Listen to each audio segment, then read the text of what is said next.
Fantasy Brain! What's up, Brainiacs? Welcome into another episode of the Fantasy Brains podcast. Today, we got a very exciting team to talk about, the Kansas City Chiefs. Been to the last 3 Super Bowls, have an absolutely electrifying offense led by one of the greatest quarterbacks of all time in Patrick Mahomes. But Mahomes has been a little shaky the last 2 seasons in fantasy, had career lows the last 2 years in both 2023 and 2024. But now he's got his weapons fully healthy at the running back and receiver position. Travis Kelce's coming back for another year, and Mahomes is looking to prove it out there that he is still the top guy in the league. So very excited to talk about that, along with all the other fantasy implications on this team. So welcome in to episode, I believe this is episode 18 of the 32 team series. Now, if you haven't been around for episodes 1 through 17, make sure to go check those out. We are going through every single team in the NFL, doing a full fantasy analysis on their entire offense and all the fantasy relevant players. So as you can see to the right on my whiteboard, we're going to be filling this out today. And there's a lot of information to talk about with this Chiefs team, but I am very high on this Chiefs team. There's a lot of teams out there that I think there's reason to be high on this year. You know, you have a ton of offense in the NFL, a ton of talent in the NFL. But with the Chiefs, I just feel like we know that how consistent it is. I'm trying to think of the analogy that you would give to them, but the Chiefs are just, it's a working system that never fails. They're good every year. They're a top 3 seed every year. They make it to the Super Bowl or the AFC Championship every single year. So this year, I think this is where the offense finally gets back to what it was back in Mahomes' early years of his career. So looking at Mahomes, he comes off a season where he throws for a little bit under 4,000 passing yards with 3,928 yards. Had another 307 yards on the ground with 28 total touchdowns, but also 11 interceptions. So I think when you're looking at this season, how can Mahomes really improve? The yardage totals aren't bad at all. Maybe he gets that above the 4,000 mark. We start to see the 4,200 to 4,400 mark. But I think the touchdowns are where that could really go up. You're hoping that he gets in the 35 to 40 range. We know his ceiling, his best season back in 2019 with 50 touchdowns, 5,000 yards. That was 2018 actually. But Mahomes has proven that he can be a gunslinger. And I think that, he slimmed down a little bit this offseason. He's getting in that work with those receivers, and he's ready to have a huge year. Isaiah Pacheco is going to be leading the running back room, and this is one of the weaker running back rooms in the NFL. Pacheco last year did not have a good season. Everything with Isaiah Pacheco comes back to 2023, where he was a top 15 fantasy running back. He was an integral piece on that offense, along with, them winning the Super Bowl.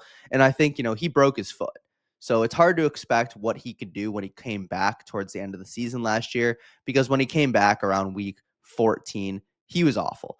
They kept Kareem Hunt at the lead back, and Pacheco was really never providing anything special for them. But reports out of camp are that Pacheco looks great and that he looks kind of similar to what he looked like in 2023. So the fact that they didn't really add anyone relevant in this backfield, it is Pacheco. It is Pacheco's backfield to win and to dominate. The other running backs we got Kareem Hunt, obviously, who is going to be a good goal line back for them. I think that's where he really could take a lot of value from Pacheco, is getting those carries inside the 5-yard line. He's a bruiser running back. Definitely gained a lot of weight since he was a younger player, and so it kind of has hindered his receiving ability a little bit. But because of that, the Chiefs actually went out. They got Brashard Smith, day 3 pick out of SMU, great receiving back. There's been reports out of camp that he's been lining up in the slot, lining up in a 5-wide receiver formation. So he's going to be kind of a weapon out of the backfield that they don't have with Pacheco and Kareem Hunt. And I think with this backfield, we're kind of looking at a little bit of a 3-headed monster. At the receiver core, it's going to be headlined by Rashee Rice. Now, Rice is such an interesting player in fantasy football because, beginning of the offseason, everyone's on his case in that, we saw in 2024, first 3 games of the season, Rashee Rice, the top 3 receiver in fantasy. Mahomes was targeting him at a crazy rate. He's the slot receiver. He's going to be eating over the middle of the field.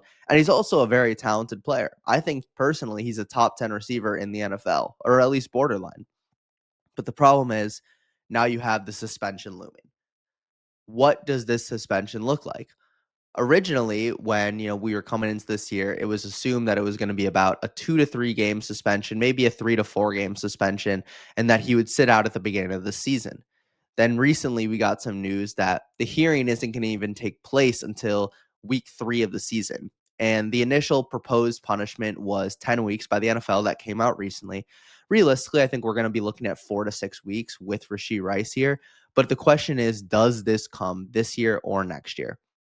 Now, if it comes this year, it means that it would most likely come in the middle of the season or the end of the season, which would really hurt your playoff chances if you did draft Rashee Rice in the top 5 rounds. So Rashee Rice is going to be the definition in fantasy football this year of high risk, high reward. You can go out and get him probably at this point in the 4th to 5th round. He goes in such different places in every league, especially in your redraft leagues where you're only playing in this one league, and you don't want to go out there and risk getting last place because you draft a player that's going to be out for half the season and the more important half of the season.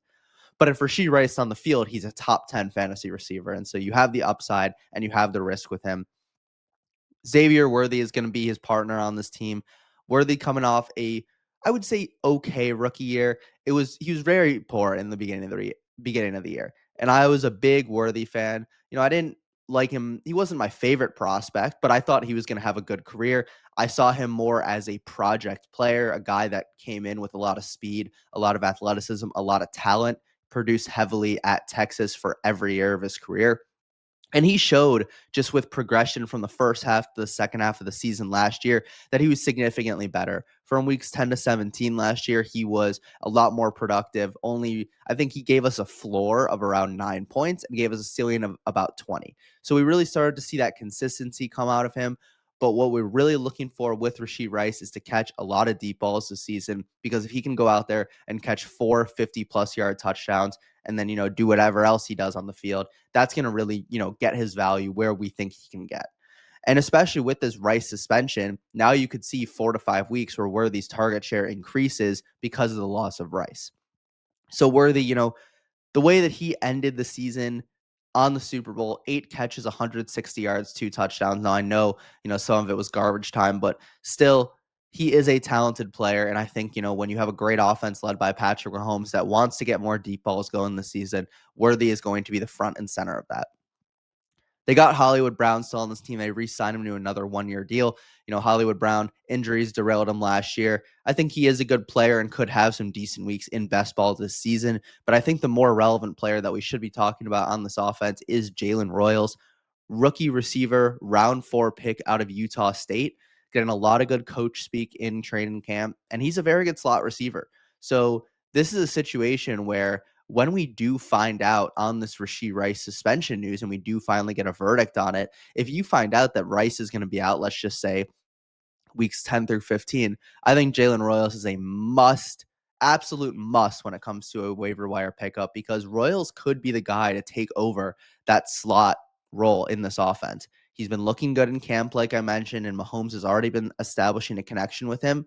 Now, Royals is going to be a player similar almost to, I know this is kind of an interesting comparison, but a Tyler Algier to Bijan Robinson comparison, where Jalen Royals is a good player, but he's just never going to get those slot reps if Rashee Rice is on the field. Similar to how Algier is a good player, but they're never going to put him on the field if Bijan is healthy. So it's a similar situation here. Royals does have that upside, and I do like him in best ball formats to be able to give you a lot of usable weeks if Rice goes out. And then we have Travis Kelce coming off one of his worst seasons, which is crazy because he still had 97 catches and 800 yards with only 3 touchdowns. I think with Kelce, you have him coming into his age 35 season. He's obviously towards the tail end of his career, but you have to admit that the fact that he has 90 plus catches every year and that has not slowed down, if his touchdown mark goes up from 3 touchdowns to just even 6 or 7, that will lock him into the top 5 tight ends this season. And I think that a lot of people are starting to write him off, even including myself for the most part. But I think once we start to get closer to the season, you start to realize that Travis Kelce is Travis Kelce. And until we really see a crazy fall off, where even you see the fall off last year, where he's a top 10 tight end, but he's not tight end 1, at this point, you're getting him at the tight end 5, tight end 6 range. So it's not as much of a risk with a player like him. But let's get on to the fantasy football forecast here, the projections for this year. So these are going to be, again, like I said, some of my highest projections on the season. I got Mahomes having a monster year. I have him throwing for about 4,200 passing yards and 36 passing touchdowns, which I believe the passing touchdowns, that's the most I have projected for any player besides maybe Joe Burrow. Got him as my quarterback 5 in fantasy. He's going as the quarterback 6 right now. And so it's hard to put him over guys like Jaden Daniels, Josh Allen, Lamar Jackson, because those guys are also really good quarterbacks and they bring the rushing value, which Mahomes has rushing value, but he doesn't have the same as those guys. But Mahomes, when it comes to pass first quarterbacks, is going to be the top of the list with Joe Burrow.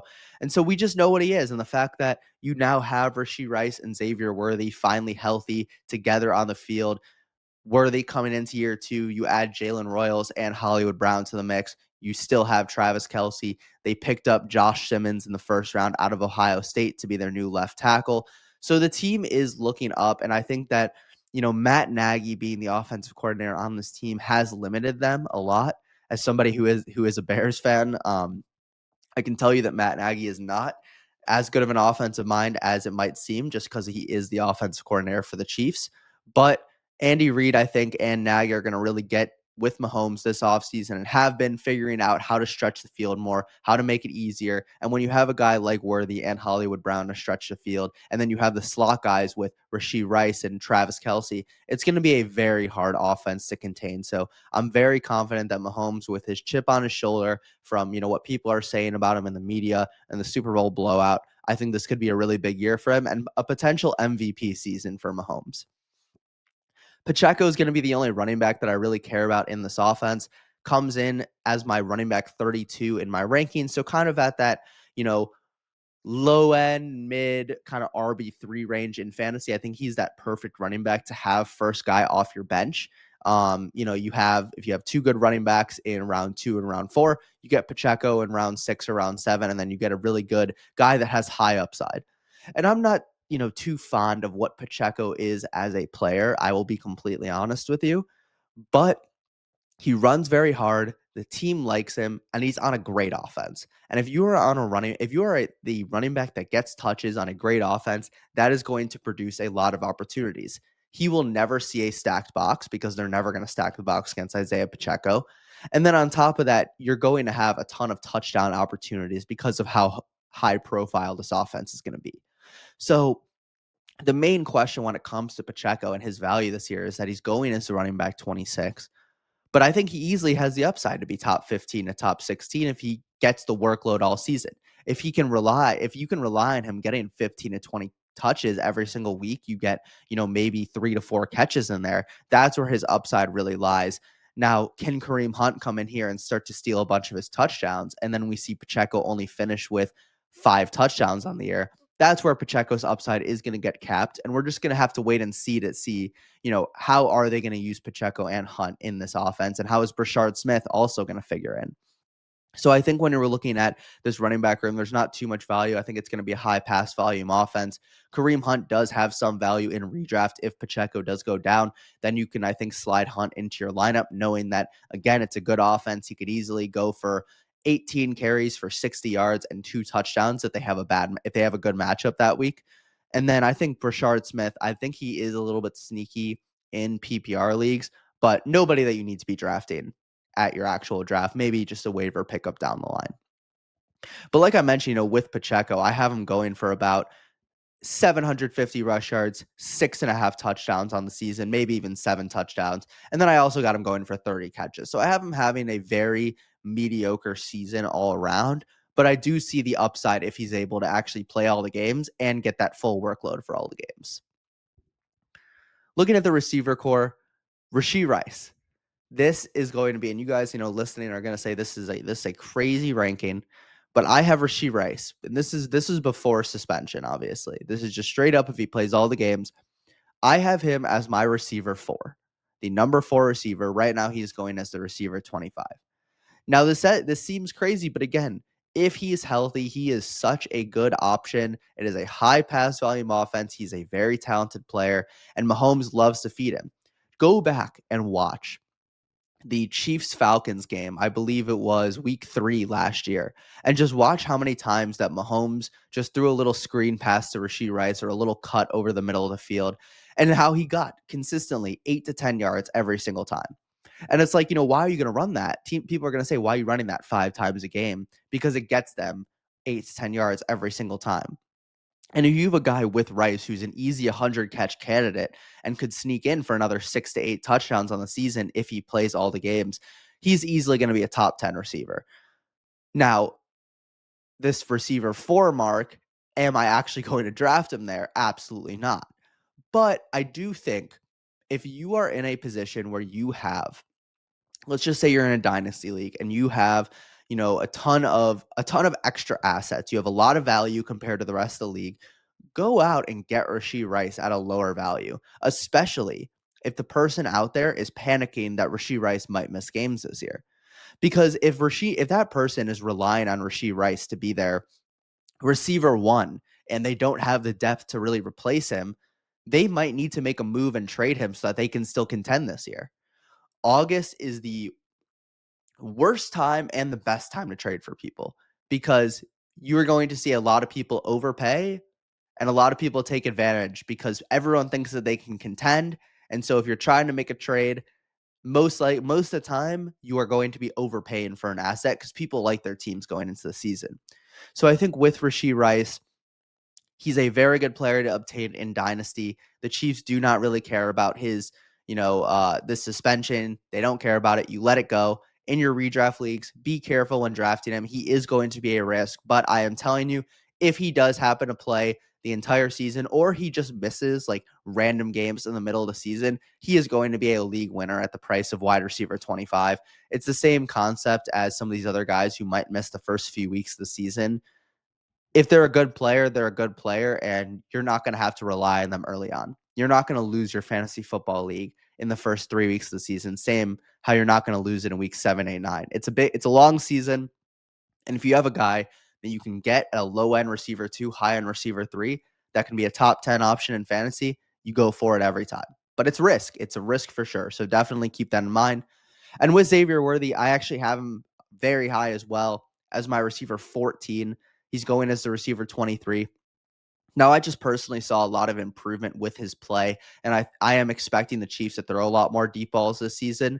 Now, is it possible that with Rice returning, that Worthy's reception volume goes down a lot? Sure. I could easily see that, and I could see Worthy being maybe a little bit lower in redraft this year because of that.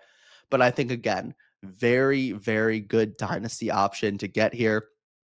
He's a very young player, 22 years old. I mean, Travis Kelce right now is 35, and he's out of the league in a year, maybe 2 years if he wants to stay another one. But you have to be playing the long game with guys like Rashee and Xavier Worthy in Dynasty because these guys are both such talented assets that if you're worried about stuff like a suspension for Rice, which affects him for this year, or the fact that Travis Kelce could take a lot of those receptions over the middle of the field for Xavier Worthy, those might be 1 year problems. Then you still have the next 5 to 6 years of those guys being great.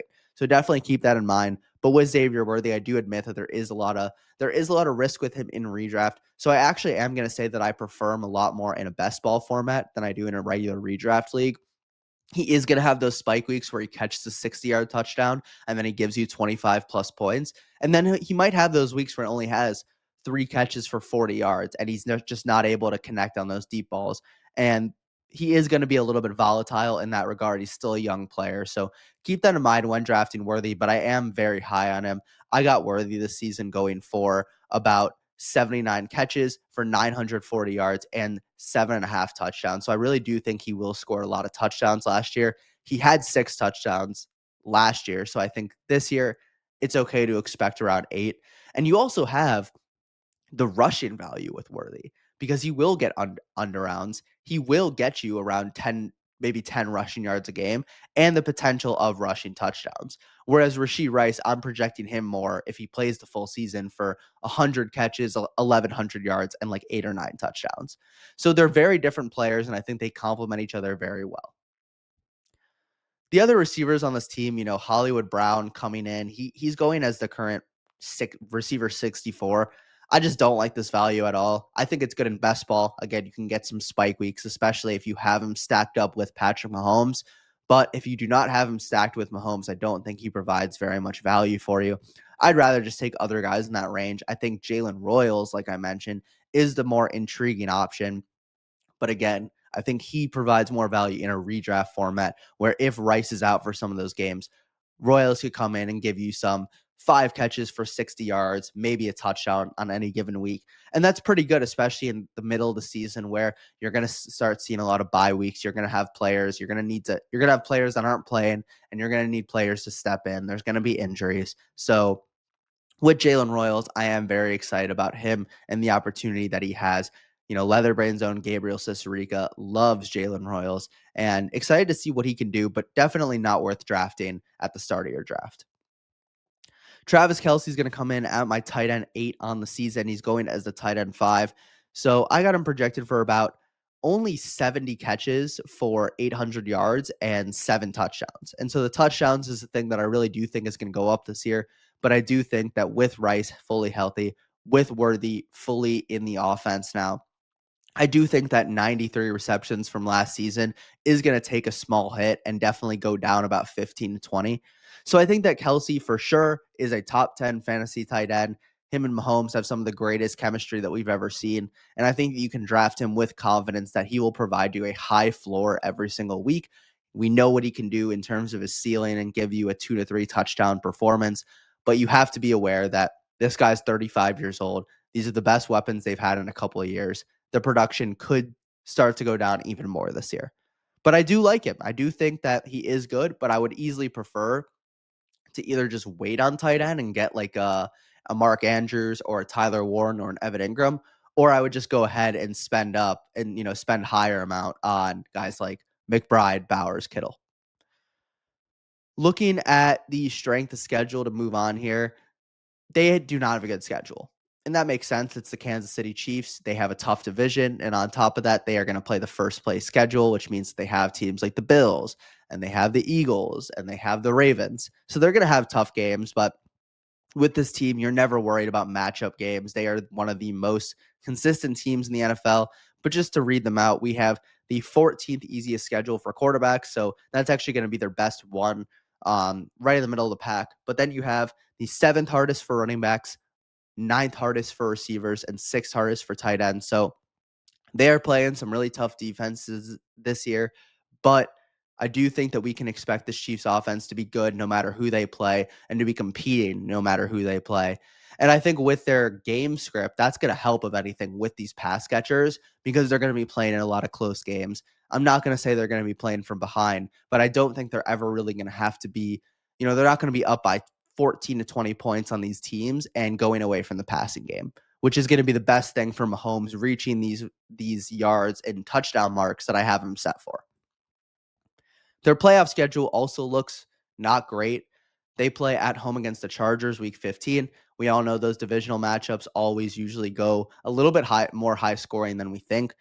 Week 16, they play in Tennessee, which could be a blowout of a game, unless, the Titans do end up being the 2024 Commanders, and then it is a really good game. But the good news is with that Titans matchup is it most likely is going to be warm there, so they won't have to play in any adverse weather. But then week 17, at home against Denver, this game is going to be very important potentially for the standings of this division and who's going to win the division. And this Broncos defense is going to be top 3. Their secondary is top 3. So it does scare me a little bit with these options in week 17. But, if you're in a regular redraft league, all you're hoping is that you make it to the fantasy championship. And if these players hit like they're going to, you're not going to sit Rashee Rice. You're not going to sit Pat Mahomes. You're not going to sit Xavier Worthy if they're having great seasons just because they're playing the Broncos. And we'll see earlier in the season what it looks like when they play the Broncos. We'll get to see that first matchup in Denver, and we can assume that when they go back to Kansas City, there's pretty much no way it's going to go worse than what happened in Denver. Besides that, I think with this Chiefs team, there's not a lot of question marks like you might see with other teams. We know the running back snap shares are going to be a question mark. We know the Rashee Rice suspension is looming, and it will genuinely affect both Mahomes and the receivers and the tight ends. But the real question is, do we actually start to see them throw deep more this season? That is going to be the way that we see this offense changing. If we see Mahomes taking more risk-adverse opportunities and whether or not they let him air the ball out, and we start to see what we saw out of Mahomes in his early career. But that's going to conclude this episode of the 32 team series featuring the Kansas City Chiefs. Hopefully you all enjoyed this one. Love talking ball as always coming home from work. So make sure to hit that subscribe button. Follow us on all of our social medias at Leather Brands. And again, make sure to tune in to the rest of the episodes with the 32 team series as we start to count down towards the season. And just super excited overall for the season to start. It just seems like it's taken forever, but trying to stay patient as we all are for it. But very excited for week one. Keep listening. Keep getting those drafts done. Check out all of our social medias, like I mentioned, for all of our best fantasy tips. And we'll see you next time. 3, 2, 1. Got a blast! Thanks for checking out the Fantasy Brains. Don't miss next week's episode, Thursday at 6 p.m. Eastern. See you next week, Brainiacs.